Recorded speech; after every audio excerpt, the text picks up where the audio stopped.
গল্প আমার অনুভূতি তুমি। লেখায় নুসাইবা ইসলাম। আমার ছেলের সাথে তোমার মেয়ের বিয়ে যায় না রফিক। আমার ছেলে আরো ভালো মেয়ে ডিজার্ভ করে। শফিক সাহেব: ভাইজান কি বলছেন আপনি এসব? আপনি এই তুইশা মায়ের সাথে সূর্যের বিয়ে ঠিক করেছিলেন? আশ্চর্য হয়ে রফিক সাহেব তার বড় ভাইকে প্রশ্ন করলেন। যখন করেছিলাম তখন আমার ছেলে ছোট ছিল রফিক, এখন সে বড় হয়েছে, তার নিজস্ব মতামত রয়েছে। যাই হোক, তোমার মেয়েকে সূর্যের আশায় রেখো না, বিয়ে দিয়ে দিও আর তাহলে উঠি।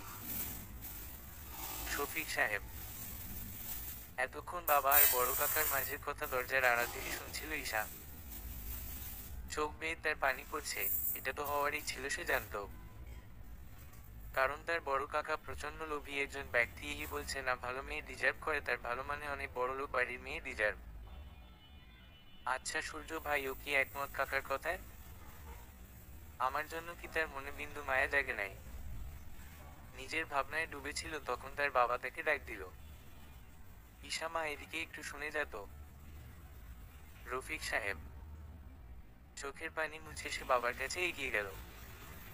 কি হয়েছে বাবা, তোমার কিছু বলবে? ঈশা: আরে তেমন কিছু না, শোন, আজ কলেজ থেকে ফেরার দরকার নাই, তোর মামা আছে না, সে তোকে যেতে বলেছে। তোর মাও ওই বাড়িতেই গেছে। রফিক সাহেব: আচ্ছা বাবা, তুমি যাবে না? আমি আর আম্মা একা একা ওখানে কি করব? ঈশা: আজ তোর লামিয়া আপুকে দেখতে আসবে, পাগলি, যা ভালো লাগবে। আর আমি একা থাকতে পারবো, চিন্তা করিস না। রফিক সাহেব: বাবার কথায় আমি রেডি হয়ে বেরিয়ে পড়লাম কলেজের উদ্দেশ্য। আমি ঈশা রহমান। আমি এবার ইন্টার প্রথম বর্ষে পড়ি। মা বাবার একমাত্র মেয়ে। আমার বাবা একজন আর্মি ছিলেন, কিন্তু বিগত 1 বছর ধরে তার হার্টে সমস্যার কারণে রিটায়ার্ড হয়েছেন। আমার মা রাফিয়া বেগুন একজন স্কুল টিচার। সূর্য ভাই হলো আমার বড় কাকার ছোট ছেলে। খুব ছোটবেলায় নাকি বড় কাকাই বলছিলেন সূর্য সেটেল হলে আমাকে তার পুত্রবধূ করবেন, কিন্তু সময়ের সাথে সাথে তার মতোও পাল্টে গেল। সূর্য ভাই যখন ওয়েল সেটেল তখন সে আর আমাকে বউ বানাবে না, তাই আমার বাবাকে ওইভাবে বলে গেলেন। এতে অবশ্য আমার কিছু যায় আসে না, কারণ আমি এইসব নিয়ে ভাবি নাই। ক্লাস শেষ করে মামার বাড়ির উদ্দেশ্য রওনা দিলাম আমি।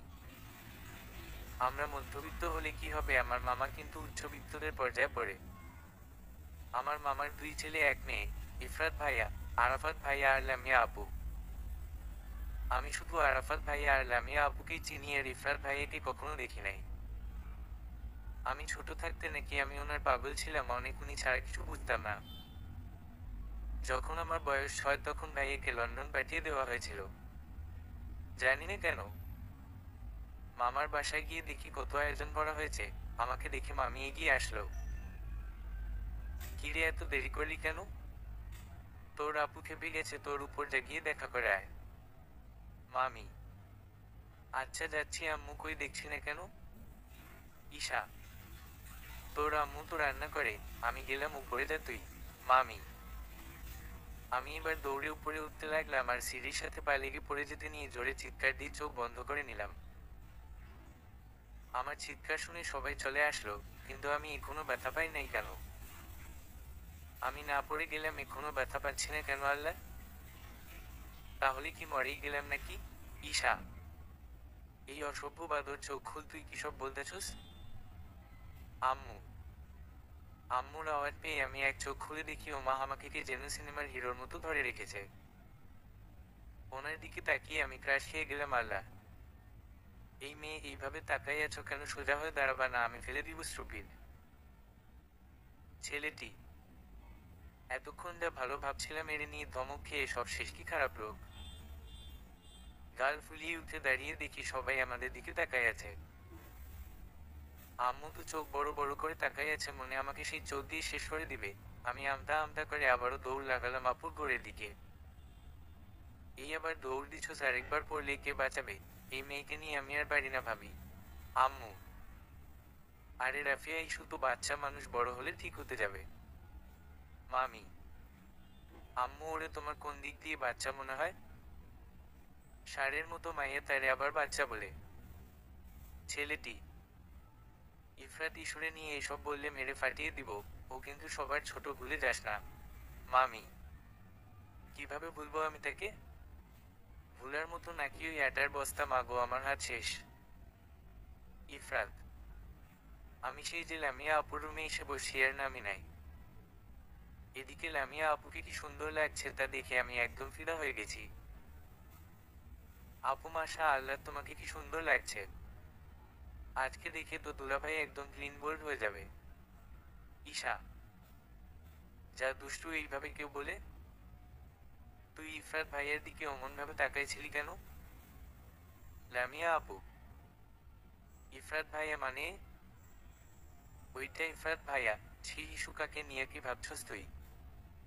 মনে মনে এই কথাগুলো আওড়াচ্ছিলাম তখন লামিয়া আপু ধাক্কা দিল। কি হয়েছে, ধাক্কা কেন? ইস্যু, মনে মনে কি ভাবো আর হাসো তুমি? কি ব্যাপার, কারো প্রেমে পড়ছস নাকি রে ইস্যু? লামিয়া আপু, দূর, আমি এর প্রেম হওয়া ফানি ভাবছিলাম তো ইফরাত ভাইয়া আমাকে ধমক কেম দিল। আমি কি তাকে কিছু বলছি? ইস্যু, তুই যেইভাবে পড়তে নিছিলি একবার ভাবছস পড়লে তোর অবস্থা কি হতো? লামিয়া আপু, আচ্ছা বাদ দাও, ড্রেস দেও, রোজ সারাদিন ক্লাস করে ঘেমে এখন খারাপ লাগছে, সবার নিব আমি। ইস্যু, আচ্ছা যা, তুই ওয়াশরুমে দেখ প্লাজোয়ার গেঞ্জি আছে, পরে আয়, দেন ড্রেস বার করে রাখছি আমি। লামিয়া আপু, আমার কিউটি পাই আপু, আমি গেলাম, তুমি থাকো। ইস্যু, শাওয়ার নিয়ে বের হলাম চুল মুছতে মুছতে, তখন আমার সামনের ব্যক্তিকে দেখে আমি স্পিচলেস। উনিও হা হয়ে আমার দিকে তাকাই আছে। আমার হৃদস্পন্দন ক্রমাগত বেড়েই চলছে, আমি যেই চিৎকার দিব তখন উনি মেবি বুঝতে পারছে, দ্রুত বেগে এসে আমার মুখ চেপে ধরল। এই স্টুপিড, এভাবে চেঁচাস কেন তুই? হ্যাঁ, যখন তখন? ইফরাত ভাইয়া, আমি কিভাবে বলবো? উনি আমার মুখ তো নিজের হাত দিয়ে চেপে ধরে আছে, তাই চোখ বড় বড় করে তাকাই আছি। কি হলো, বলস না কেন কিছু? কথা নেই কেন এখন? আর এগুলো কি পড়ছস? ছি ছি, এত খারাপ রুচি কেন? আজ না বাসায় মেহমান আসবে। তারপর যখন বুঝতে পারলো তখন সে হাত সরিয়ে দূরে গিয়েও দাঁড়ালো। আপনি এখানে কি করছেন? আপু কোথায়? হ্যাঁ, আর আমার ব্যাপারে এত কথা কেন বলেন? ইস্যু, ইফরাত কিছু বলতে নিবে তখন লামিয়া চলে আসে। ভাইয়া তোমাকে নিচে ডাকছে, তারা চলে আসে। লামিয়া, ইফরাত একবার ইস্যুর দিকে তাকিয়ে চলে গেল। লামিয়া দাঁড়িয়ে দাঁড়িয়ে ব্লাস করছে। বেড থেকে ড্রেস নিয়ে এসে এবার রেডি হয়ে গেল আর লামিয়াকে নিয়ে নিচে গেল। লামিয়াকে দেখতে আসা লোকদের দিকে তো ঈশা অবাক হয়ে তাকিয়ে আছে। লামিয়াকে নিয়ে যখন ঈশা নিচে আসে তখন নিচের মানুষগুলোকে দেখে অবাক হয়ে তাকিয়ে থাকে। মানুষগুলো আর কেউ ইনা, সূর্য আর তার পরিবার। তারাও যে ঈশাকে দেখে অবাক হয় নাই এমন না, তারাও অবাক হয়েছে। তুই এখানে কি করছিস ঈশা? সূর্য, হ্যাঁ তুই এই বাড়িতে কেন এসেছিস? তুই কি জানতি আমরা এখানে আসবো?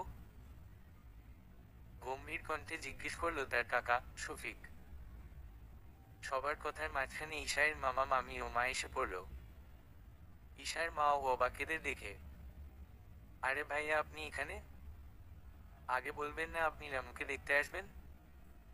ঈশার মা, আমাদের কথা ছাড়ো, তোমরা এখানে কি করছো? শফিক, আমার ফুপি আমাদের বাসায় থাকবে, এটা এমন কোনো বিষয় না আঙ্কেল। আর ফুপি, তুমি এদেরকে চিনো? ইফরাত, হ্যাঁ বাবা, এনারা হচ্ছেন ঈশার বড় কাকা আর তার পরিবার। আর ভাইয়া আপনার হয়তো মনে নেই, আশফিক খান হলেন আমার বড় ভাই। ঈশার মা, শফিক সাহেব যে অবাক হয় নাই এমন, তবুও আমতা আমতা করে চুপচাপ বসল।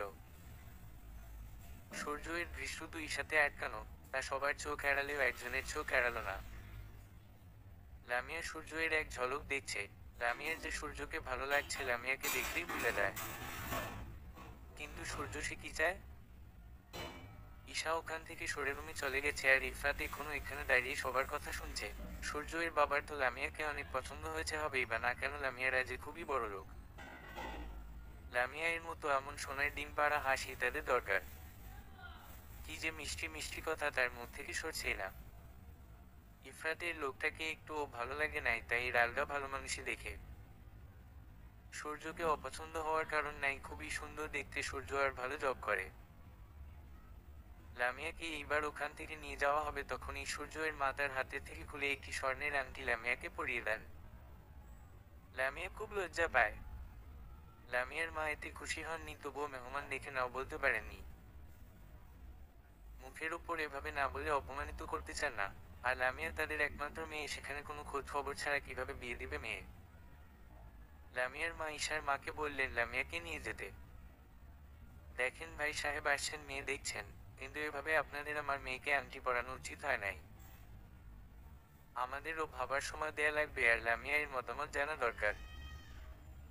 মামি: আরে আপা, আপনার এমন মিষ্টি মেয়ে আমাদের খুব পছন্দ হয়েছে, তাই তো মেয়েকে গিফট করলাম। সূর্যর মা: আর শুনেন আপা, এটা বড় ব্যাপার না, এরা আজকালের ছেলে মেয়ে, আপনি এক কাজ করুন, সবার থেকে পারমিশন নিয়ে না হয় সূর্য আর লামিয়াকে একা কথা বলার সুযোগ দিন। সূর্য এর বাবা: লামিয়ার মা সূর্য এর দিকে তাকালেন। মাথা নিচ দিকে দিয়ে চুপচাপ বসে আছে ছেলেটি। লামিয়ার মায়ের যে সূর্যকে জামাই হিসেবে অপছন্দ এরকম না, তবুও সে মেয়ের ইচ্ছাকেই প্রাধান্য দিবেন। ইফরাত, তুমি সূর্যকে নিয়ে বাড়ির ছাদে। ইফরাত একবার সূর্যের দিকে তাকালো, কিন্তু সূর্যকে দেখে বুঝার উপায় নাই এই ছেলের মনে কি চলছে। আমার সাথে আসুন আপনি, ইফরাত।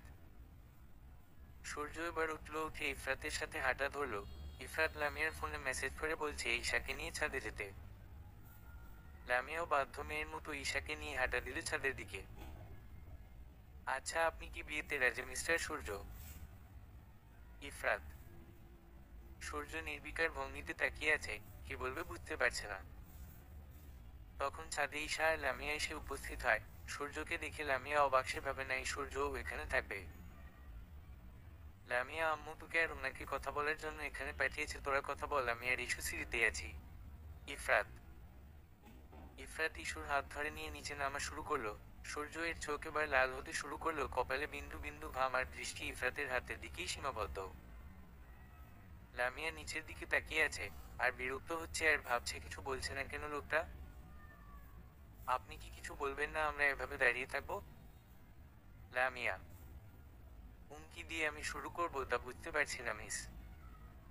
সূর্য: আপনি কি কাউকে ভালোবাসেন বা কাউকে পছন্দ করেন? লামিয়া: উমম, এখন বলার মানে হয় না। তা আপনার কি মতামতে বিয়ে নিয়ে? আপনি কি রাজি আছেন আমাকে বিয়ে করার জন্য? সূর্য: লামিয়া উত্তর কি দিবে, সে লজ্জায় লাল হচ্ছে। কিভাবে এত সহজে লোকটা প্রশ্ন করে ফেলল। অন্যদিকে ইফরাত ঈশাকে নিয়ে নিচে নামার পর: আমার হাত ছাড়ুন ইফরাত ভাইয়া, আমি ব্যথা পাচ্ছি হাতে। ঈশা: তখন তো আমি কিছু বলতেই পারলাম না তোকে ঈশা। আয় হায়, তখন তার মাইর দেওয়া বাকি আছে না? আমার মুখে মুখে তর্ক করছিলি। ইফরাত: তখনকার কথা মনে পড়তে ঈশার গাল লাল হতে শুরু করলো লজ্জায়। পায়ের বৃদ্ধাঙ্গুলি দিয়ে ফ্লোরে আঁকিবুকি করতে শুরু করলো। ইফরাত ঈশায়ের এমন কাণ্ডে মুচকি হাসল।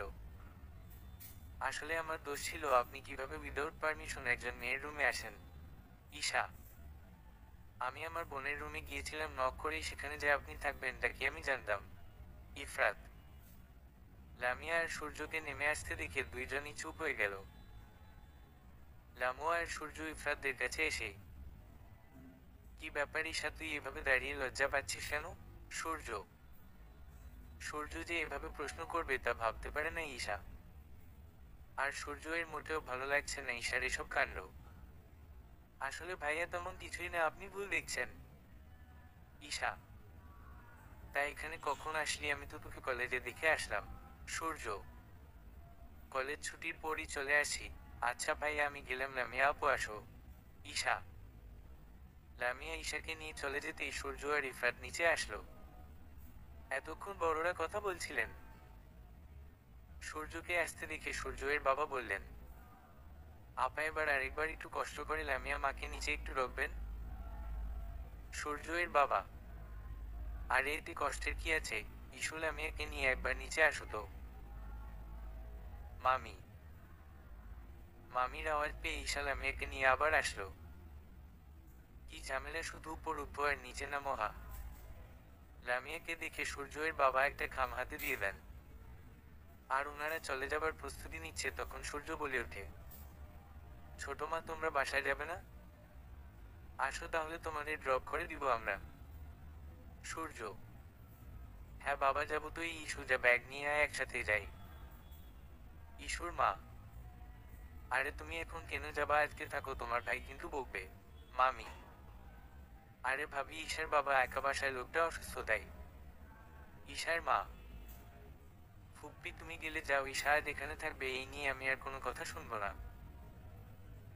ইফরাত: ইফরাতের গম্ভীর আওয়াজে আর কিছু বলল না। ঈশারের মা: সূর্য, এর এইসব মোটেও ভাল লাগছে না। অনেকক্ষণ হয়ে গেছে ঈশার মা চলে গেছেন। সেই থেকে যে লামিয়ার রুমে এসে ঈশা বসে, আয় ওঠার নাম নাই। মামি অনেকবার এসে ঈশাকে ডেকে গেছে খাবার খাওয়ার জন্য, কিন্তু এই মেয়ের যাওয়ার নামই নাই। বসে বসে কি আকাশ পাতাল ভাবছে আর হাতের নখ কামড়াচ্ছে, তা আল্লাহ ভালো জানেন। লামিয়া বেশ বিরক্ত হচ্ছে ঈশায়ের এমন কাজে। এই মেয়ে, এবার তুই খেতে যাবি না? লাঠি এনে তোকে আমি পিটানো শুরু করবো। বিকেল হয়ে গেছে, এখনো দুপুরের খাবার খাওয়া হয় নাই।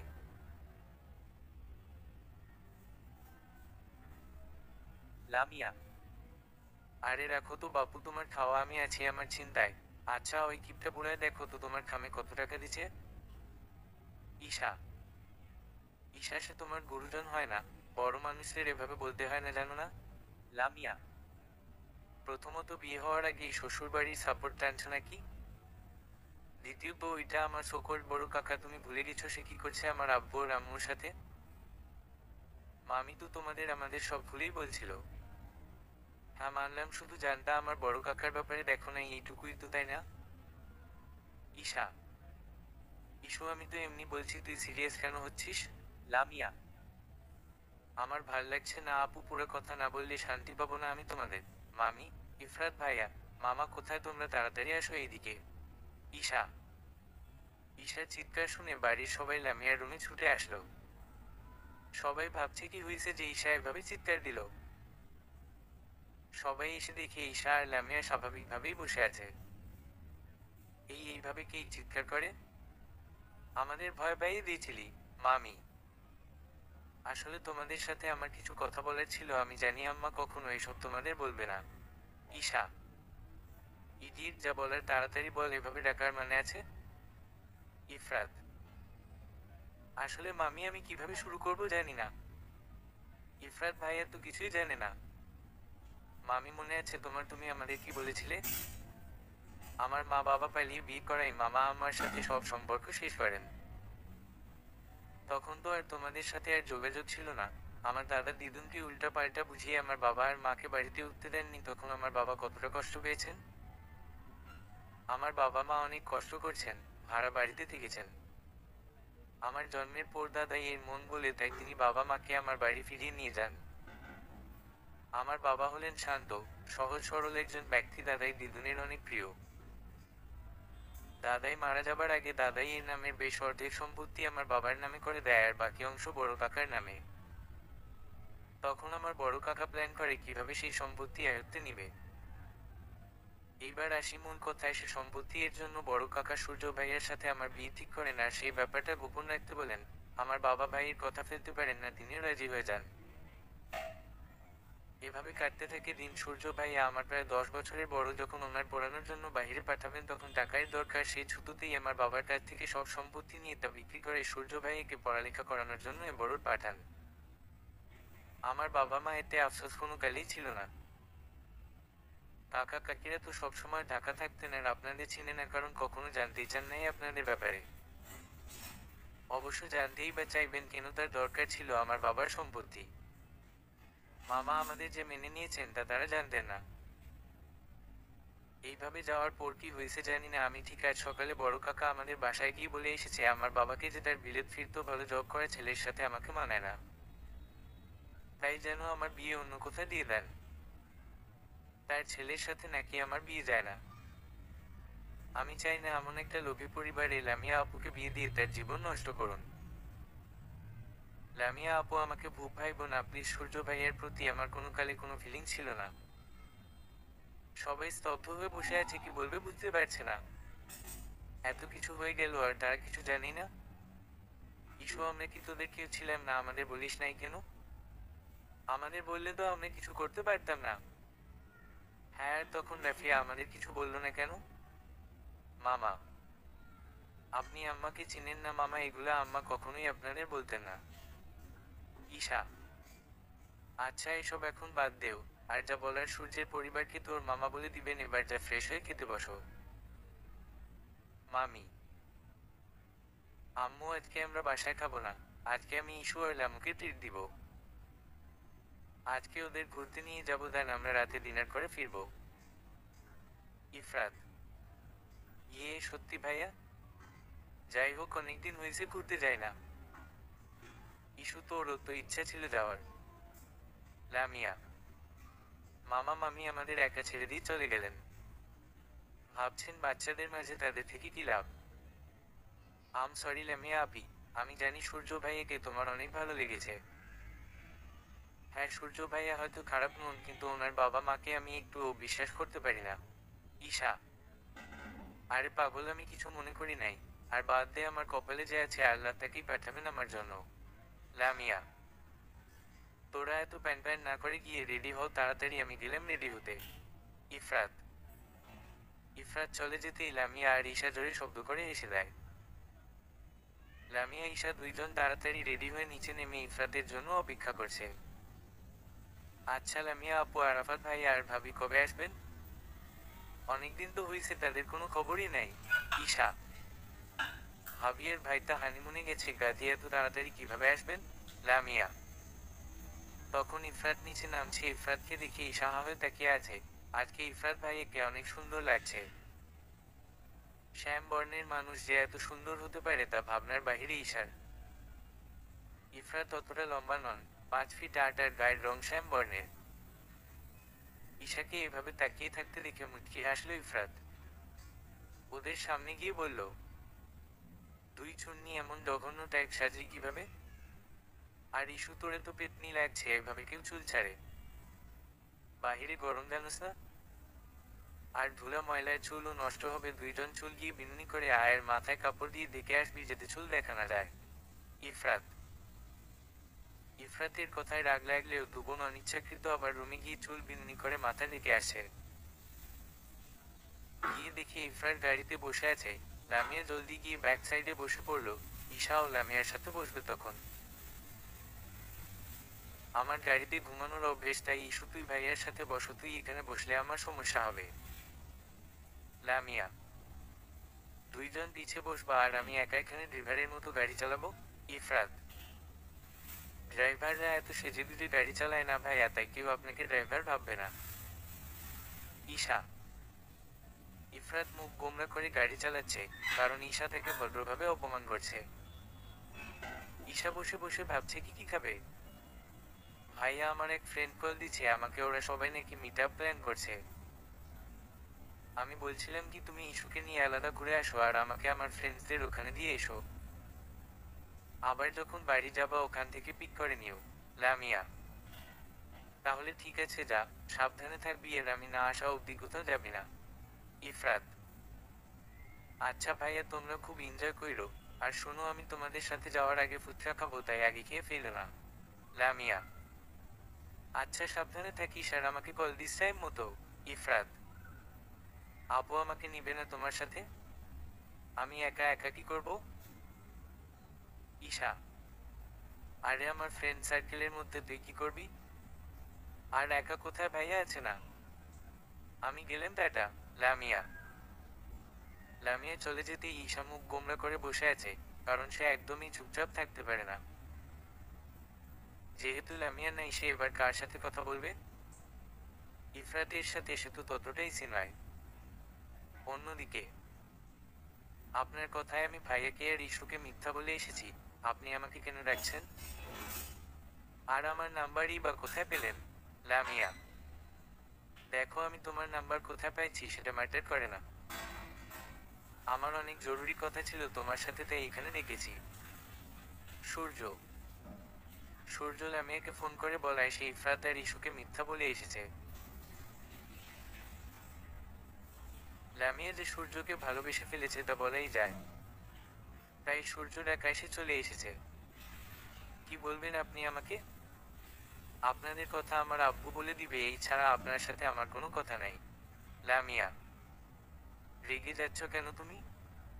থামো, চলো রেস্টুরেন্টে গিয়ে বসে ঠান্ডা মাথায় কথা বলি, এমনিও এখানে অনেক গরম।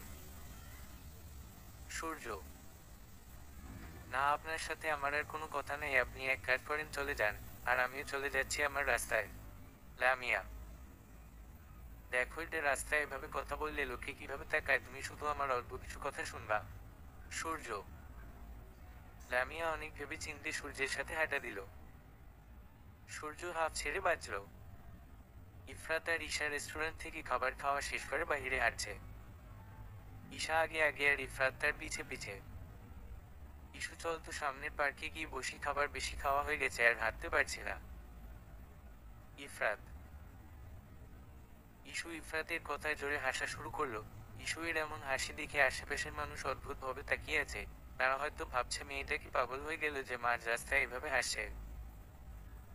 ইফরাতের এবার রাগ হচ্ছে, মেয়েটার কি বুদ্ধি নাই যে এভাবে জোরে হাসছে। ইফরাত এবার ঈশার হাত টেনে ধরে নিয়ে যাচ্ছে পার্কের দিকে। আরে ছাড়ুন, আপনি রাক্ষসের মতো গিলছেন আর পরে বলেন হাঁটতে পারবেন না, আবার বলেন হাঁটতে পারেন না, আর আমি হাসলেও দোষ। ইস্যু বলা শেষ করে আবারও হাসতে লাগলো ইস্যু। এইবার ইফরাত জোরে এক ধমক দিল, আরেকবার হাসলে আমি সবার সামনে থাপ্পড় লাগাবো। ইফরাত, আচ্ছা আর হাসবো না, চলেন না ওই লেকের ধারে একটু বসি। ইস্যু, ইফরাত আর ইস্যু গিয়ে লেকের পাশে বসে। দুইজনই নীরব, কিভাবে কথা শুরু করবে বুঝতে পারছে না তারা। ইফরাত নিজের মনে জমানো সব কথা বলে দিতে চায়, কিন্তু কোথাও একটা বাধা আছে যার জন্য সে বলতে পারছে না হয়তো। ইস্যু, সত্যি করে আমাকে কিছু বলবি? যা জিজ্ঞেস করবো তার সঠিক জবাব দিতে পারবি? ইফরাত, কি জিজ্ঞেস করবে ভাইয়া? প্রশ্নগুলো সঠিক হলে তার উত্তরও সঠিক পাবেন। ইস্যু, সূর্যকে নিয়ে তোর চিন্তা ভাবনা কি? তোদের ছোটবেলায় বিয়ে ঠিক হয়েছিল, এটা নিয়ে তোর মনে কোনো ফিলিংস জন্মায়নি? ইফরাত, ইস্যু একটু অবাক হলো যে আজ হঠাৎ ইফরাত তাকে এইসব কেন জিজ্ঞেস করছে। সত্যি বলতে আমি বুঝতাম না ওই সময় তারা এইসব ঠিক করে। প্রথম প্রথম আত্মীয়রা আমাকে সূর্যের বউ বললে আমার অনেক রাগ হতো। আমি চুপচাপ হজম করতাম, আর ততই আমি সূর্য ভাইয়ের থেকে দূরে থাকতাম। আমার মনের মধ্যে শুধু ঘুরতো তিনি আমার বড় ভাই, উনাকে আমার ভাই ছাড়া আর কিছুই মনে হতো না। আমি তার থেকে সবসময় দূরে থাকতাম, এটা ওনার পছন্দ হতো না, তাই আমাকে মাঝে মাঝে অনেক বকা দিত। যতই বড় হয়ে লাগলাম আর কাকা কাকির আসল রূপ বেরিয়ে আসতে শুরু করলো। আমার বাবাকে ঠকানোর জন্য তাদের প্রতি ঘৃণা ছাড়া আর আমার কিছু আসে না। আমি তাদের প্রচন্ড ঘৃণা করা শুরু করি। তবে সূর্য ভাইয়াকে তার পরিবারের বিরুদ্ধে কখনো কথা বলতে দেখি নাই, আর এরপর থেকে আমি একেবারেও ভাইয়ার সাথে কথা বলা বন্ধ করে দেই। সূর্য ভাইয়ের জন্য আমার মনে কোনো ভালোবাসা নাই, আর না আছে শ্রদ্ধা। ঈশা অনেক মনোযোগ দিয়ে ইফরাত ইস্যুর কথা শুনছিল। ইস্যু অনেকটা ম্যাচিউরড স্বভাবের। সে নিজেকে সামলাতে পারে, নিজের ইচ্ছা অনিচ্ছা সব কন্ট্রোল করতে পারে। তবে মেয়েটা খুব বাবা ভক্ত, বাবা বলতে সে অজ্ঞান। হয়তো প্রতিটা মেয়েই বাবার পাগল হয়, বাবাকে তো তারা খুব ভালোবাসে। চারদিকে তাকিয়ে দেখে সন্ধ্যা নামাচ্ছে, ব্যস্ত নগরীর সবাই খুব ব্যস্ততায় যাওয়া আসা করছে। পার্ক থেকে এবার তাদের বেরোনো উচিত, আবার লামিয়াকে পিক করবে তারও একটা ব্যাপার আছে। ইস্যু, চল এগোনো যাক, সন্ধ্যা হচ্ছে, আবার লামিয়াকে নিয়ে আসতে হবে আমাদের। ইফরাত, হ্যাঁ ভাইয়া চলো, অনেক দেরি হয়ে গেছে। ঈশা, তুই আমাকে এত ভাইয়া ভাইয়া ডাকস কেন? হ্যাঁ, এক কথায় 100 বার ভাইয়া ডেকে বোঝানো লাগে আমি তোর মামাতো ভাই। ইফরাত, ইস্যু হাসলো, শুধু ইফরাতকে রাগাতেই চায়। ইফরাতকে রাগাতে তার বেশ লাগে। ইফরাত রাগলে সেই সময়টা খুব উপভোগ করে ইস্যু। লামিয়া চুপচাপ সূর্যের কথা শুনছে মন দিয়ে। তার মোবাইলের রিংটোনে ধ্যান ফিরল। ফোন হাতে নিয়ে দেখলো তার ভাই কল দিছে। হ্যালো ভাইয়া, হ্যাঁ আমার তো হয়ে গেছে, তোমরা কোথায়? লামিয়া, আমাদেরও হয়েছে, অনেক আগেই তোর জন্য অপেক্ষা করছিলাম, তুই কল দিচ্ছিলিস না তাই আমি দিয়ে দিলাম। শোন, কই আছিস, অ্যাড্রেস দে।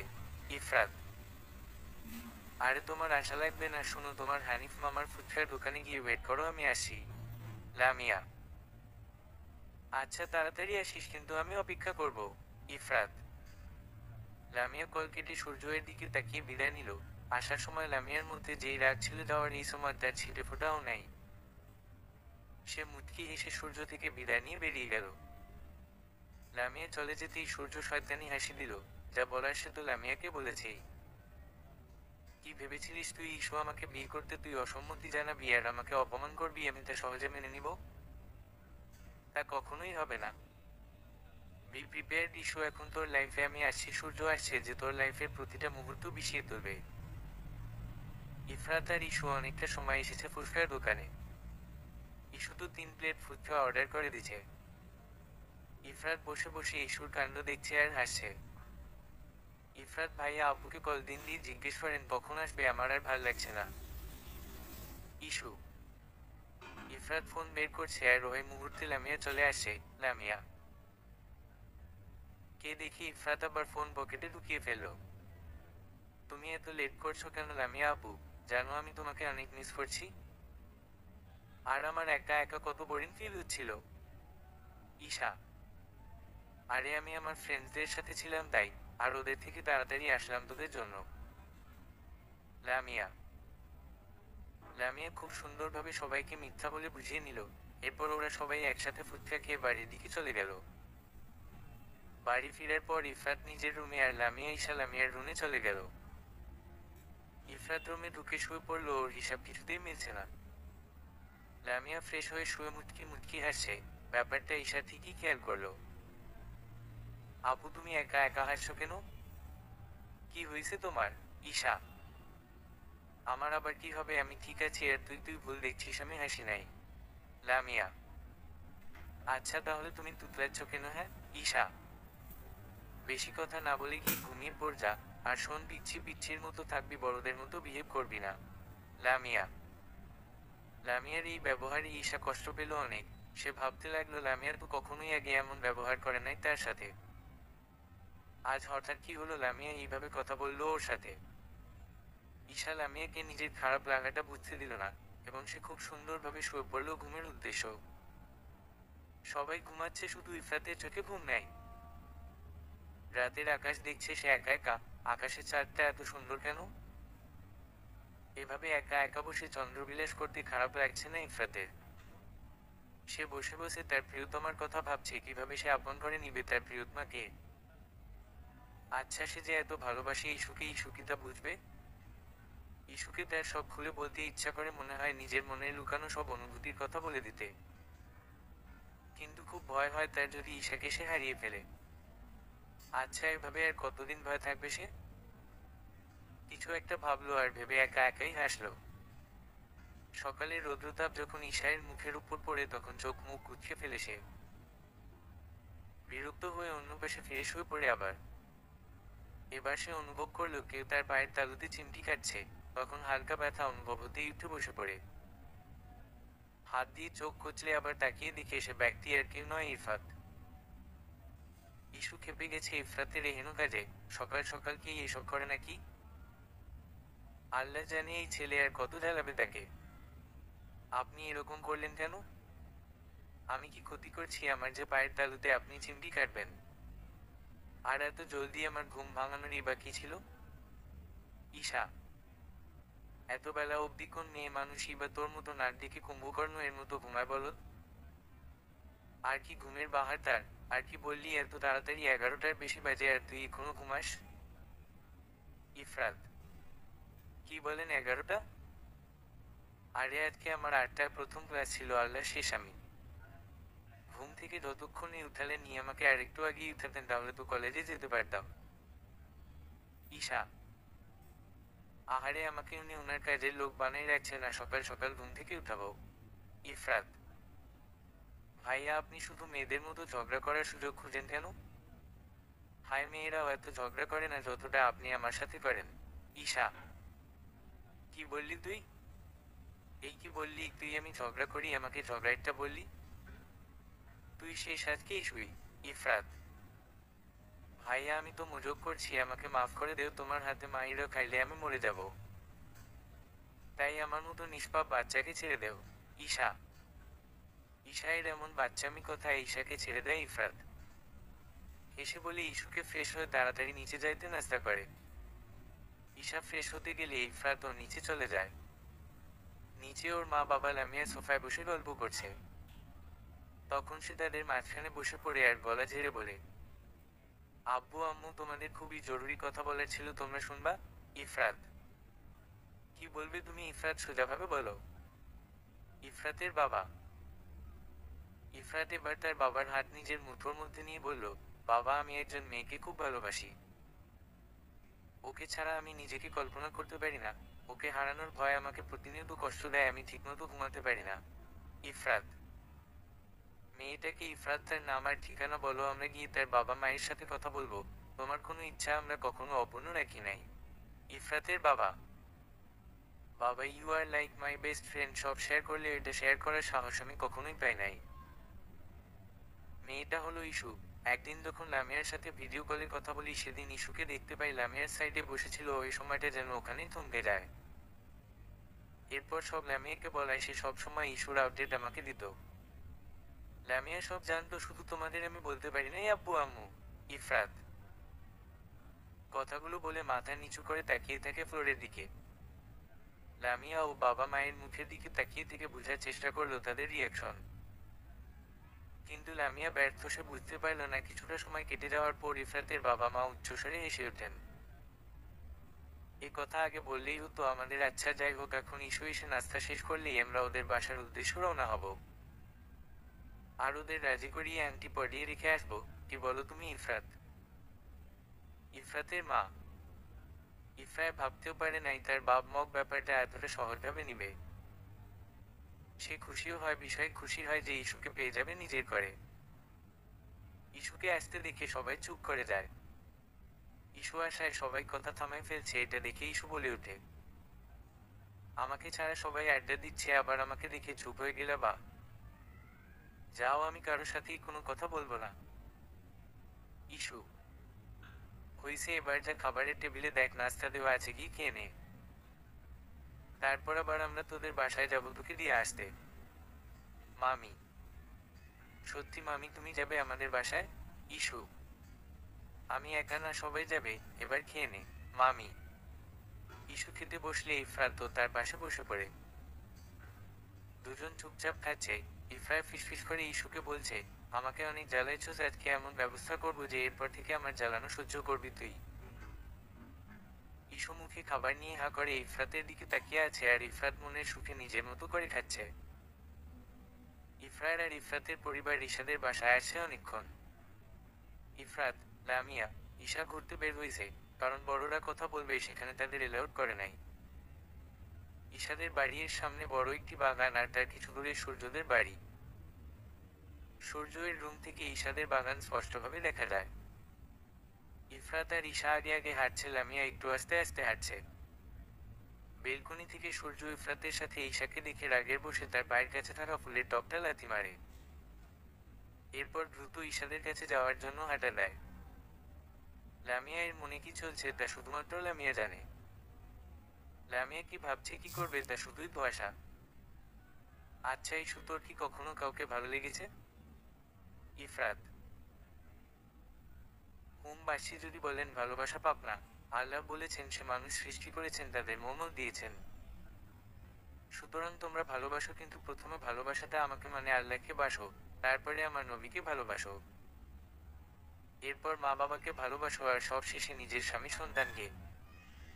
তাই আমিও বাসি আমসরবকে, রবের রাসূলকে, আমার মা বাবাকে। যদি প্রেমিক পুরুষের কথা জিজ্ঞেস করে থাকেন তাহলে বলবো হ্যাঁ আমার একজনও খুব ভালো লাগে। আমি প্রতিটা মোনাজাতে আল্লাহকে বলি হ্যাঁ সে যদি আমার জীবনসঙ্গী হিসেবে উত্তম হয় তাহলে তাকে আমার স্বামী হিসেবে দিও। ঈশা। লামিয়া এবং ইফরাত খুব মনোযোগ সহকারে ঈশার প্রতিটা কথা শুনল, মুগ্ধতায় তাকিয়ে আছে তারা ঈশার দিকে। এতটুকু পিচ্ছি কিনা এতটা ভাবে? আমি ভাবি নাই বনু, তুই এত কিছু ভাবস, তোর এই মাথায় এত কিছু জমা আছে। লামিয়া। হ্যাঁ আপু ভাবি, অনেক কিছুই আমলের করা হয় না।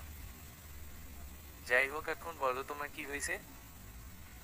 কাল থেকে এমন আজীব বিহেভ কেন করছো? ঈশা, আজব বিহেভ ভাবে কি আমি কি করলাম, তোর কোথাও ভুল হচ্ছে। লামিয়া, লামিয়ার তুতলানো দেখে ইফরাত আর ঈশা কিছু সন্দেহ করছে, বার্তা প্রকাশ করল না। ততক্ষণে সূর্য এখানে উপস্থিত হয়েছে। সূর্যকে দেখে ইফরাত একদম খুশি হলো না। সূর্য হাসি মুখে ইফরাতের দিকে হাত বাড়িয়ে দিয়েছে হ্যান্ডশেক করার জন্য। ইফরাত অনিচ্ছা সত্ত্বেও হ্যান্ডশেক করলো। কি ব্যাপার, আজকে সবাই এখানে আসলা, বিশেষ কিছু আছে কি? সূর্য, অনেক বিশেষ কাজেই আজ আসা, দেখতে পারবেন। খুশির খবর আছে আর একটা, তবে কার জন্য কতটা খুশি তা সময় বলবে। ইফরাত, তাই নাকি? কি এমন খবর আমি জানতে পারি নাকি? সূর্য, অবশ্যই এটা এমন এক খবর যা আজ সবাই জানবে। আর হ্যাঁ, আমরা অবশ্যই মিষ্টি মুখ করাবো। ইফরাত, ইফরাতের এমন টিটকারি দেওয়া কথাবার্তা একদম সহ্য করতে পারছে না সূর্য, তবুও মুখে মিথ্যে একটু হাসি ফুটালো জোর করে। সূর্য এর অবস্থা দেখে মিটিমিটি হাসে ঈশা। সূর্য লামিয়ার দিকে তাকিয়ে এক ভ্রু হালকা উঁচু করে জিজ্ঞেস করছে, ব্যাপার কি? লামিয়া চোখ নামিয়ে নিল। ইফরাত এবার সবাইকে নিয়ে বাড়ির দিকে রওনা হলো। বাড়িতে ঢুকতেই ঈশাকে ওর মামি টেনে সোফায় বসালো। ব্যাগ থেকে আংটি বের করে পরিয়ে দিল। ইফরাতের আব্বু ইফরাতকে নিয়ে গেল সাথে, ঈশার আব্বু ইফরাতকে মিষ্টি খাইয়ে দিল। এগুলোর কিছুই সূর্য বুঝতে পারছে না, আর ঈশা তো অবাক হয়ে হা করে তাকিয়ে আছে, সব তার মাথার উপর দিয়ে যাচ্ছে। ইফরাত এবার হাতে মিষ্টি নিয়ে সূর্যের কাছে গিয়ে জোর করে সূর্যকে খাইয়ে দিয়ে জড়িয়ে ধরল। আরে ভাই, মিষ্টি মুখ করো, আর তোমার ছোট বোনের সাথে আমার এঙ্গেজমেন্ট হলো। আমি তোমার দুলাভাই হলাম, এ বাবা, একটা মিষ্টি কি খাইলে, দাঁড়াও আরো একটা আনছি। ইফরাত, এঙ্গেজমেন্ট মানে? কিসের এঙ্গেজমেন্ট, কার সাথে কি হচ্ছে বুঝতে পারছি না আমি। সূর্য, ঈশা আর ইফরাতের বিয়ে ঠিক করেছি আমরা দুই পরিবার। আগামী সপ্তাহের শুক্রবার ওদের বিয়ে, আর আজকে এঙ্গেজমেন্ট হলো। রফিক সাহেব, বাবার কথায় ঈশা অবাক হলেও মনে মনে খুশি হয়েছে, কারণ সেও ইফরাতকে ভালোবেসে ফেলছে। সূর্যর আগে আর একটা কথা না বাড়িয়ে হনহন করে বাড়ি থেকে বেরিয়ে গেল। ওদের বিয়েতে দুই পরিবার অনেক খুশি। আজ যেন সব খুশি ঈশাদের বাসায় এসে ভিড় করছে। সব থেকে বেশি খুশি রফিক সাহেব, একমাত্র মেয়েকে এমন সুযোগ্য এক পাত্রের হাতে তুলে দিতে পেরে সেও খুব শান্তি পাচ্ছে। ইফরাতরা দুপুরের খাওয়া দাওয়ার পরে চলে গেছেন। ইফরাত অনেকবার কথা বলার চেষ্টা করছে ঈশুর সাথে, কিন্তু মেয়েটা লজ্জায় রুম থেকে বের হওয়া নাই। রুমে বসে এগুলা ভাবছে আর ব্লাস করছে ঈশু। অবশেষে যাকে ভালো লাগছে তাকেই হাজব্যান্ড হিসেবে পাচ্ছে, এর থেকে বড় কিছু আর হয় নাকি দুনিয়াতে। নিচে কিছুর আওয়াজ পেয়ে নিজের ভাবনার জগৎ থেকে বেরিয়ে আসলো। তাড়াহুড়ো করে নিচে নামলো ঈশা। দেখতে পেল তার বড় কাকা আর কাকি সোফায় বসে তার বাবা মাকে কথা শোনাচ্ছে, আর তারা চুপচাপ মাথা নিচু করে আছে। বা, মেয়ের বিয়ে ঠিক করে ফেলেছ আর আমরা জানি না? আমরা কি তোমাদেরকে না রফিক? শফিক সাহেব, আরে এত বড়লোক বাড়িতে মেয়ের বিয়ে দিচ্ছে, সেই চাকচিক্যে তারা অন্ধ হয়ে যাচ্ছে, বুঝো না আমাদের কি চিনবে? সাজিয়া বেগম, সূর্যের মায়ের এইসব কথায় রাগ লাগছে ঈশ্বর, তবুও চুপচাপ দাঁড়িয়ে শুনছে। তেমন কিছুই না ভাইজান, আজকে ভাইয়া ভাবি হঠাৎ এসে বললো, এমভাবে আর না করতে পারি নাই। আপনাদের তো একটু করেই জানাইতাম। ঈশ্বর মা, হয়েছে, এইবার তুমি থামো রাফিয়া, আর বলা লাগবে না, আমি জানি তোমার ভাই বড়লোক। আর এই কারণেই তোমার মেয়েকে আমাদের সূর্যের ছাত্র বিয়ে দিব না বলায় লামিয়ার সাথে বিয়ে ভেঙে দিয়ে সেই সব নিলে। আর যা মনে হচ্ছে ঈশার সাথে ওই ছেলের মনে হয় আগে থেকেই সম্পর্ক, তাই না? সাজিয়া বেগম, কি বলছেন ভাবি আপনি, এমন কিছুই না, এগুলা আপনার ভুল ধারণা। রাফিয়া বেগম, আর বলতে হবে না এইভাবে, আর আমার চুল পাকে নাই বইন বুঝি আমি সব। সাজিয়া বেগম, অনেক হয়েছে চাচি, অনেক শুনছি, আর না। কি এখানে আমার বাবা মাকে ইনসাল্ট করতে আসছেন? অনেক সহ্য করছি আপনাদের কটু কথা, আর নয়, আপনাদের বলার প্রয়োজন মনে করি না আমি। আপনারা কারা? হ্যাঁ, আমার বাবাকে সবসময় ছোট করবেন আপনি বড় বলে? থামো তুমি ঈশা, আর রফিক, তোর মেয়ে এত অসভ্য, ঠিকঠাক শিক্ষা দিতে পারোস নাকি? বড় কাকার সাথে কিভাবে আচরণ করছে? শফিক সাহেব, আমার বাবা আমাকে সঠিক শিক্ষা দিয়েছেন বড় কাকা, বাট সরি টু সে আপনার মা আপনাকে সেই শিক্ষা দিতে পারে নাই যে কিভাবে ছোট ভাইকে স্নেহ করতে হবে। আপনার সব কাজের খবর আমার কাছে আছে। শুনেন, আপনার মতো লোভী অসত্য আর আমার বাবা নয় যে অন্যের সম্পদ খাওয়ার জন্য মিথ্যা প্রতিশ্রুতি দিব। আর চাচি, আপনার আবার অন্য মানুষের চরিত্রের সার্টিফিকেট দেওয়ার অনেক শখ, তাই না? আপনাকে এটা বলতে আমার একটু ভালো লাগছে না, তবুও বলতে হচ্ছে যে আপনার মেয়ে যে ভাগছে সেই খবর কি আমার আম্মু জান মতে গেছে? অনেক হয়েছে, রফিকের না তুলে মেয়ে আমাদের এভাবে অপমান করছে আর তুই কিছু বললি না? শফিক সাহেব। ইসু আম্মা, তুমি চুপ করো, ওরা তোমার বড় কাকা আর বড় কাকি হয়, এভাবে কথা বলল না তাদের সাথে। রফিক সাহেব। আব্বু, আমি তাদের এভাবে বলতে চাই নাই। তারা তোমাদের অপমান করবে আর আমি মেয়ে হয়ে কিভাবে দেখবো? ইসু।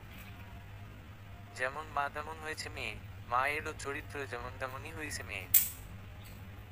একদম চরিত্রের সমস্যা, ভালোই হয়েছে আমার সূর্যের সাথে এর বিয়েটা ভেঙে। সাজিয়া।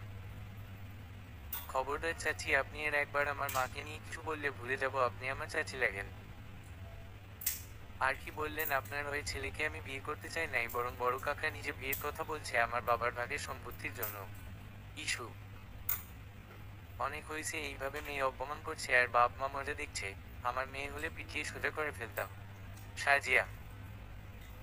কি বললেন চাচি? আমি তো তাও তর্ক করছি, আর আপনার গুণধর ভালো মেয়ে যে আপনাদের মুখে চুনকালি মাখিয়ে পালিয়েছে। ও নিজের বেলায় 16 আনা, তাই না? আপনি এখনই আমাদের বাড়ি থেকে বের হন, না হলে ঘাড় ধাক্কা দিয়ে বের করবো। ইস্যু। ঈশার কাকা কাকির আগে ফুসফুস করতে করতে বেরিয়ে গেল বাড়ি থেকে। ইস্যু সোফায় তার বাবার পাশে বসলো। আমি খুবই দুঃখিত আব্বু, তোমাকে আর আম্মুকে এইভাবে কেউ কিছু বললে আমি সহ্য করতে পারি না। তারা তোমাদের ভালোবাসলে, ভালো ব্যবহার করলে, স্নেহ করলে আমিও তাদের সম্মান করতাম। ইস্যু। এইভাবে বলা উচিত হয় না, শত হোক তারা তোমার গুরুজন। এইভাবে তোমাকে কথা শোনালো, এতে আমারও খারাপ লেগেছে। আমার বড় ভাই আমি সম্মান করি, তাই তাদের মুখের উপর কিছু বলতে পারি না, আর তার সুযোগ তারা নেয়। রফিক সাহেব। থাক, এই নিয়ে বাপ মেয়ের মন খারাপ করে থাকবে না। যাও ইস্যু, করে গিয়ে এখন ঘুম দিয়ে উঠো, সামনে বিয়ে না। আমার মেয়েকে সুন্দর দেখাতে হবে তো। রাফিয়া বেগম। ঘুম না দিলে বুঝি আমাকে সুন্দর লাগবে না আম্মু? দেখছো আব্বু কি বলে? ইস্যু। না, আমার আম্মা জান মনে অনেক সুন্দর, তবুও আম্মা জান ঘুমাইতে যান। রফিক সাহেব। অন্যদিকে সূর্যের বাবা মামা তাদের বাড়িতে গিয়ে সোফায় বসে রাগে ফুসফুস করছে। তারা ভাবছে এইটুকু মেয়ে, তারা এত সাহস কিভাবে হয় তাদের অপমান করার। ঈশার থেকে এইভাবে অপমানিত হয়ে ফিরবে এইটা ভেবে কখনোই ওই বাড়িতে যায় নাই। কথায় আছে, অন্যের জন্য গর্ত খুঁড়লে সেই গর্তে নিজে পড়ে, তাদের ক্ষেত্রে সেটাই হয়েছে। তারা ভেবে গেছিল ঈশার মা বাবাকে অপমান করবে, অথচ অপমানের পাল্টা জবাব দিলে তা মেনে নিতে পারবে না। এই ক্রোধী মেয়ে, আর সে কিনা আমাদের এত বাজেভাবে অপমান করলো। সূর্যের আব্বু। সাজিয়া বেগম। আমি চিন্তা করছি এটাই ঈশা আর আগের ঈশার মধ্যে আকাশ পাতাল পার্থক্য। আগে ঈশা আমাদের দেখলে মাথা উঁচু করে কথা বলতো না, আজ কি হলো এইভাবে অপমান করলো? শফিক সাহেব। সূর্য নিচে নেমে বাবা মায়ের কথা শুনে বুঝতে পারলো ওই বাসায় কেউ হয়তো তাদের অপমান করেছে। কিন্তু কাকা কাকি তো ওই ধরনের মানুষ নয় যে বড় ভাইয়ের সাথে বেয়াদবি করবেন। এগুলো তাহলে কে কি বলেছে যার জন্য মা বাবা রেগে আছে? কি হয়েছে তোমাদের, এত রেগে আছো কেন? তোমাদের কি কেউ কিছু বলেছে? সূর্য। সূর্যের কথা শুনে ওর মা একটু ন্যাকা কান্না করে শুরু করলো আর বলল, বাবা তোর কথা শুনে আমরা শুধু রাফিয়াদের জিজ্ঞেস করছি আমাদের কেন এসব জানায় নাই, আমরা কি পর নাকি? কিন্তু জানোস আমাদের অনেক অপমান করছে ঈশা, আর বলছে তাদের বাড়ি থেকে বের না হলে ঘাড় ধাক্কা দিয়ে বের করে দিবে। সাজিয়া বেগম। কি ও এসব করছে তোমাদের সাথে? সূর্য। হ্যাঁ, আমি কি মিথ্যা বলছি? আরে ও বলছে খুব ভালো করছে ওরা তোর সাথে ঈশাকে বিয়ে না দিয়ে। বাবা, ঈশা কতটা লোভী হয়ে গেছে দেখ, ইফরাতদের টাকা দেখে এখন অহংকারী হয়ে উঠেছে। সাজিয়া বেগম। সূর্য ওখান থেকে নিজের রুমে চলে আসে। রুমের দরজা আটকে ফ্লোরে বসে পড়ে। আচ্ছা, ছেলেদের কি কাঁদতে আছে? সে কি ঈশাকে ভালোবেসে ভুল করেছে? সে তো খুব ভালোবাসতো ঈশাকে। ঈশা কেন তার ভালোবাসা বুঝলো না? ঈশার এক ছোটবেলার ছবিটা বুকে জড়িয়ে বসে আছে সূর্য, চোখের কোণ বের পড়ছে পানি। সেই ছোটবেলা থেকে সে ঈশাকে পছন্দ করতো, যবে দেখে বুঝতে শিখেছে ভালো লাগা ভালোবাসা কি। যখন প্রথমবার শুনেছিল তার বাবা ঈশায়ের সাথে তার বিয়ে ঠিক করে রেখেছে, তখন সূর্যের থেকে বেশি খুশি কেউ ছিল না।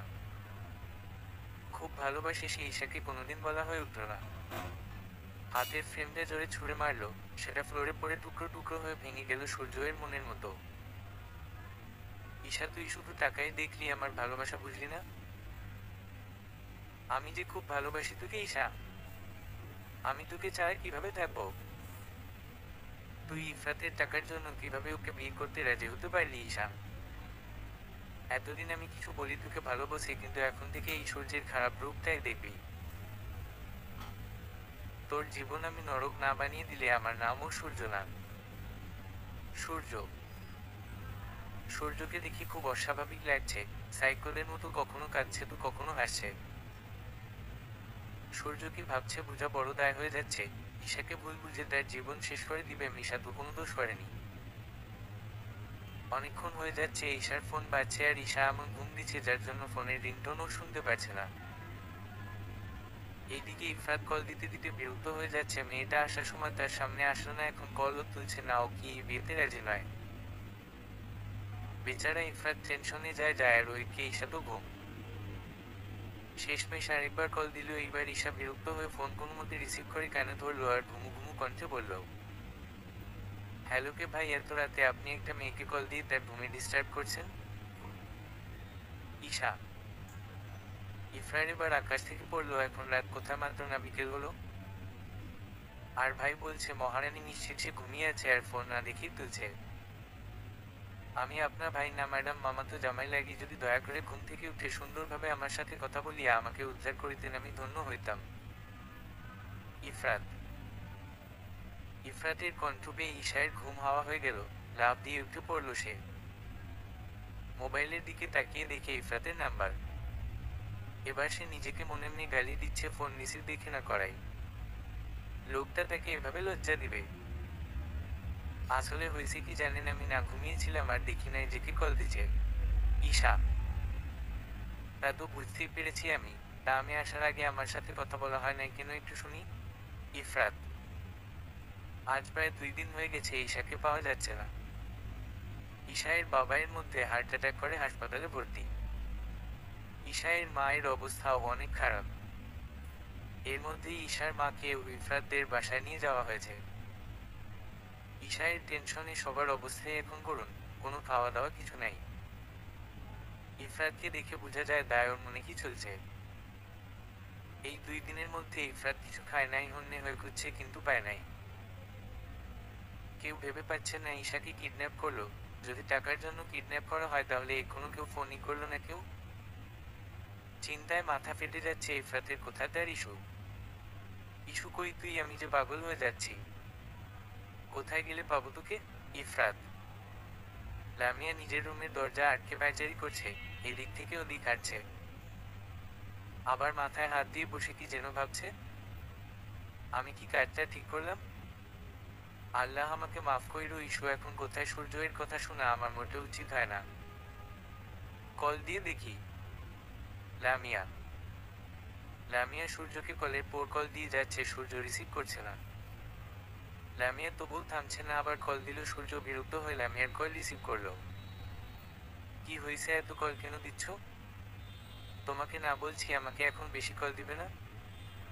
সূর্য। কি বলছো এসব তুমি? সূর্য, ইস্যু কই? হ্যাঁ অনেক হয়েছে, মেয়েটাকে তুমি ছেড়ে দাও।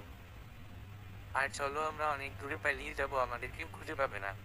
লামিয়া। কি ইস্যু কই মানে? আমার আছে ইস্যু আসবে কোথা থেকে, পাগল হয়েছ?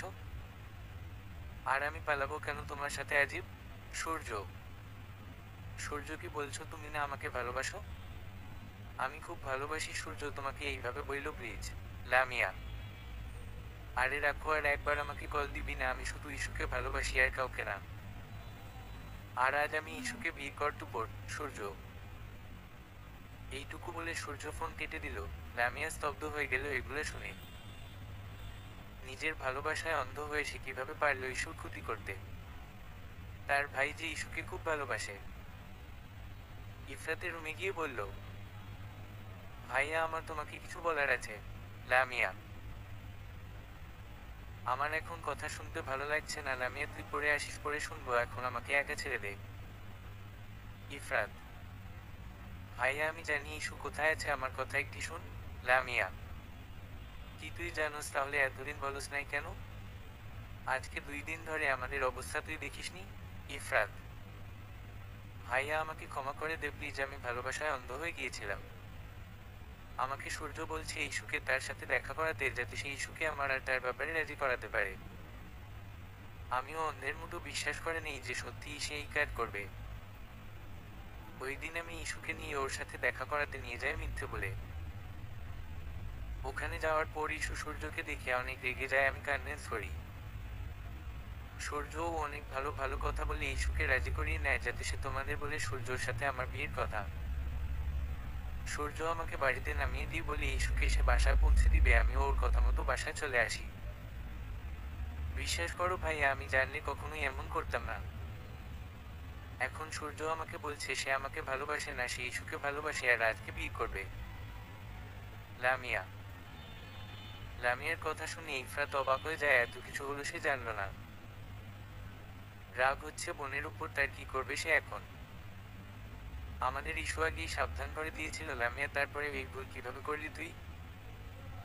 ইফরাত, আমার ভুল হয়ে গেছে ভাইয়া, তুমি ইস্যুকে বাঁচাও। লামিয়া, যেই নাম্বার থেকে কল আসছে ওইটাতে থানায় দিলে তার ট্র্যাক করে নিবে কুইক। এক পুরানো বাসায় বেঁধে রাখা হয়েছে ইস্যুকে। ইস্যুর অবস্থা খুব খারাপ, দেখেই বোঝা যাচ্ছে ইস্যুকে খুব মেরেছে। গাল কেটে রক্ত শুকিয়ে গেছে, গালে থাপ্পড়ের দাগ স্পষ্ট ফুটে আছে। চুলগুলো এলোমেলো, চেয়ারের সাথে লেপ্টে আছে মেয়েটা। তখন এখানে সূর্য আসলো, এসে পাগলের মতো বিয়ে শুরু করলো। আম সরি ইস্যু, কি আমি তোকে অনেক কষ্ট দিয়েছি? কি করব বল, তুই তো আমার কথা শুনতেই চাস না। আমি তোকে খুব ভালোবাসি বাকি, তুই কেন আমার সাথে এমন করলি? সূর্য, তোমার কোথাও ভুল হচ্ছে ভাইয়া, আমি কিছু করি নাই তোমার সাথে। আমাকে ছেড়ে দেও প্লিজ, আমার খুব কষ্ট হচ্ছে। ঈশা, অনেক কষ্ট হচ্ছে, আচ্ছা আমি ছেড়ে দিব, আগে বল আমাকে বিয়ে করবি এক্ষুনি তাহলে? সূর্য, ভাইয়া আমি তোমাকে ভালোবাসি না, কিভাবে বিয়ে করবো বলো, আমি ইফরাতকে ভালোবাসি। ঈশা, ইফরাতের নাম শুনতেও রেগে গেল সূর্য। ইফরাত, ইফরাত ছাড়া আর কোনো নাম নাই? হ্যাঁ। ঈশাকে আবারও থাপ্পড় দিল। থাপ্পড়টা অনেক জোরে দেওয়ার কারণে ঈশা ওখানেই জ্ঞান হারালো। 2 দিন ধরে ঈশাকে খাবার দেওয়া হয় নাই, তার উপর এত অত্যাচার, মেয়েটা সহ্যই বা করবে কিভাবে? তুই কেন আমার ভালোবাসা বুঝোস না পাখি, আমি কতটা ভালোবাসি তোকে। ইফরাতের মধ্যে এমন কি আছে যা আমার মধ্যে নেই? ঈশার হাতের উপর হাত রেখে বলে যাচ্ছে, আমি তোকে মারতে চাই না, কিন্তু ইস্যু তুই আমাকে এত রাগিয়ে দিস কেন পাখি? একবার রাজি হয়ে গেলে তো আমি তোকে আর মারবো না, খুব ভালোবাসবো। তোকে মারলে তো আমার বেশি কষ্ট হচ্ছে পাখি। সূর্য, পানির বোতল নিয়ে ঈশার মুখে পানির ছিটা মারল জ্ঞান ফিরানোর জন্য। ঈশা চোখ পিট পিট করে খুলল। তাকাতেই সূর্যকে দেখে অনেক ভয় পেয়ে গেল। ভয় পাবেই বা না কেন, কাল থেকে মেয়েটার সাথে যেই ব্যবহারই না করলো। আমি শেষবারের মতো জিজ্ঞেস করছি, ইস্যু আমাকে বিয়ে করবি কিনা? সূর্য, না আমি তোমাকে ভালোবাসি না, তাহলে বিয়ে করার প্রশ্নই উঠে না। আমি মরে গেলেও করবো না বিয়ে তোমাকে। ঈশা, হ্যালো স্যার, নাম্বার কি ট্র্যাক করতে পেরেছেন আপনারা?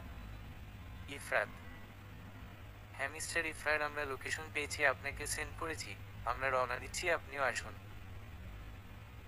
ও সি, হ্যাঁ অনেক অনেক ধন্যবাদ স্যার আপনাকে, আমিও আসছি। ইফরাত, ইফরাত সবাইকে সব জানালে সবাই অবাক হয়ে যায়। লামিয়ার মা তো লামিয়াকে থাপ্পড় দিচ্ছে এগুলো শুনে। অন্যদিকে, তাহলে তুই আমাকে বিয়ে করবি না? ওকে ফাইন ইস্যু, তুই যদি এই সূর্যের না হোস তাহলে আর কারো হতে পারবি না, আমি হতে দিব না। পকেট থেকে ব্লেড বের করলো সে, আর ইস্যুর সামনে হাঁটু গেড়ে বসলো। কি কি করতে চাইছো তুমি ভাইয়া, প্লিজ এমনটা কইরো না, আমাকে ছেড়ে দেও। ঈশা, তোকে তো মুক্তি দিব আমি এই জগৎ থেকে চিরতরে, ওপারে ভালো থাকিস আর আমার জন্য অপেক্ষা করিস যান। সূর্য, হাতের ব্লেড দিয়ে ঈশার ডান হাতের রগের উপর জোরে টান মারল। ব্যথায় ঈশা চিৎকার দিয়ে উঠল, হাত থেকে অনর্গল রক্ত ঝরা শুরু করলো। সূর্য চিৎকার করে কান্না করা শুরু করলো আর বলতে লাগলো, আমাকে কেন ভালোবাসলি না তুই? আজকে আমার কথা শুনলে আমাদের গল্পটা ভিন্ন হতে পারত। কোথায় আপনি ইফরাত? দেখেন আপনার ইস্যুর খুব কষ্ট হচ্ছে, প্লিজ আমাকে বাঁচিয়ে নেন। ইস্যু খুব কষ্টে আবছা আবছে এই কথাগুলো আওড়াচ্ছে ইস্যু। ইস্যুর মনে হচ্ছে সে আর বাঁচবে না, তার সময় শেষ হয়ে যাচ্ছে। ধীরে ধীরে জ্ঞান হারাচ্ছে সে। আমাকে বিয়ে করতে কেন অস্বীকার জানালি তুই ইস্যু? ইফরাতের টাকা দেখে? আজ বিয়ে তুই না ভাঙ বলে তোর সাথে আমার তাহলে এত কিছু হতো না। আমিও রাগ করে বাবার কথায় লামিয়াকে দেখতে যেতাম না। শুধু তুই না বলায় সূর্য। আমার দোষ নাই ভাইয়া, তুমি সত্যি না জানি এই কাজ করলা। আমার কথা বলতে কষ্ট হচ্ছে না হয় আমি বলতাম তোমাকে সব। যাই হোক, এইসবের জন্য অনেক পস্তাইবা তুমি ভাইয়া। ইস্যু ইস্যু জ্ঞান হারিয়ে ফেলছে। ইস্যুর কথায় সূর্য অবাক। কোন সত্য সে জানে না, কিসের সত্যি কথা না জানার কথা বলল। ইস্যুর কাছে গিয়ে ইস্যুকে উঠানোর চেষ্টা করছে। এই ইস্যু, টাকা কিসের কথা বলস তুই? পুরো কথা বল, টাকা বলছি তুই। কিরে তাকাচ্ছিস মনে কেন? ইস্যু শুনতে পারছিস পাখি? হায় আল্লাহ, আমি এইসব কি করলাম? সূর্য এতক্ষণে ইফরাত ও পুলিশ সবাই চলে এসেছে এখানে। ইফরাত ইস্যুর অবস্থা দেখে দরজার সামনেই দাঁড়িয়ে আছে। সে স্তব্ধ হয়ে গেছে। সূর্যও চুপচাপ বসে আছে, তার মুখেও কোনো কথা নাই। পুলিশরা দ্রুত এগিয়ে গেল। ইস্যুর নাকের সামনে আঙ্গুল দিয়ে চেক করলো এখনো নিঃশ্বাস নিচ্ছে। মিস্টার ইফরার, ওনাকে দ্রুত হাসপাতালে নেওয়ার ব্যবস্থা করতে হবে, না হলে ওনাকে বাঁচানো যাবে না। ইন্সপেক্টর। ইফরাতের ধ্যান ফিরে আসতেই সে ইস্যুকে কোলে তুলে নেয় আর বেরিয়ে যায় ওখান থেকে। পুলিশ সূর্যকে ধরে নিয়ে যাচ্ছে, কিন্তু সূর্য কিচ্ছু বলছে না। ইস্যুকে হাসপাতালে নেওয়ার পর ডাক্তাররা প্রথমে চিকিৎসা করতে চান নাই। ডাক্তাররা ভেবেছেন সুইসাইড কেস, তাই পুলিশকে ইনফর্ম করা লাগবে। ইফরার ও সি সাহেবকে কল লাগিয়ে ডাক্তারের সাথে কথা বলিয়ে দেন। ডাক্তাররা ততক্ষণাৎ ইস্যুর চিকিৎসা শুরু করেন। অনেকটা রক্ত বেরিয়ে যাওয়ায় ইস্যুকে রক্ত দেওয়া লাগবে। এতক্ষণে বাড়ির সবাই চলে আসছে সেখানে। ইস্যুর মা কিছু বলছে না, কি বা বলবে, সব যে তার ভাবনার বাহিরে হচ্ছে। ইফরাত সাহেব, আমাদের এক্ষুনি অ্যাপ্লাস এর এক ব্যাগ রক্ত লাগবে। রোগীর শরীর থেকে অনেক রক্ত বের হয়ে গেছে। ডাক্তার, আমার রক্তের গ্রুপ অ্যাপ্লাস। ডাক্তার, আমি রক্ত দিব। লামিয়া। ইস্যুকে লামিয়া রক্ত দেয়। সেই সকালে এনে ভর্তি করা হয়েছে আর এখন বিকাল। ইস্যুকে ক্যাবিনে অনেক আগেই শিফট করা হয়েছে, এখানে জ্ঞান ফিরে নাই। ইস্যুর পাশে ইস্যুর হাত ধরে বসে রয়েছে ইফরাত। ছেলেটা অনেক ভয় পেয়ে গিয়েছিল, যে ভাবছে সে তার ইস্যুকে হারিয়ে ফেলছে। ইস্যুর জ্ঞান ফিরছে, সে তার আখি পল্লব ধীরে ধীরে মেলে দেখল ইফরাত তার হাত ধরে বসে আছে, তার চোখ থেকে পানি পড়ছে। আমি জানতাম না তো ইফরাত যে এইভাবে মেয়ের মতো কান্না করতে পারে। ইস্যু। ইস্যুর আওয়াজ পেয়ে মাথা তুলে তাকায় সে। ইস্যুর জ্ঞান ফিরে খুশি হয়ে যায় ইফরাত। ইস্যুর কপালে চুমু এঁকে দেয় সে। আমি ভয় পেয়ে গিয়েছিলাম, এক মুহূর্তের জন্য মনে হয়েছিল আমি হারিয়ে ফেলেছি তোমাকে। ইফরাত। দূর, আমি জানতাম আমাকে বাঁচাতে তুমি আসবে, কিন্তু এত দেরি করবে জানতাম না। ইস্যু। আচ্ছা, রাগ করে না, সরি, আমি ভাবি নাই এমন কিছু করবে সূর্য। ইফরাত। ও হ্যাঁ সূর্য ভাইয়া, কই আপনি? প্লিজ আমাকে বাসায় নিয়ে যাওয়ার ব্যবস্থা করেন। আমার আর ভালো লাগছে না। ইস্যু। সূর্য থানায় আছে এখন। যারা ডক্টর আসুক, চেক আপ করুন, দেন কি বলে দেখি। নার্স ডাক্তারকে ডেকে নিয়ে আসুন আর বাইরে সবাইকে আসতে বলুন। ইফরাতের কথায় নার্স চলে যায়। তখন ঈশার মা, লামিয়া, মামি সবাই কেবিনে চলে আসেন। ঈশার এসে ঈশাকে ধরে কান্নাকাটি শুরু করে দেয়।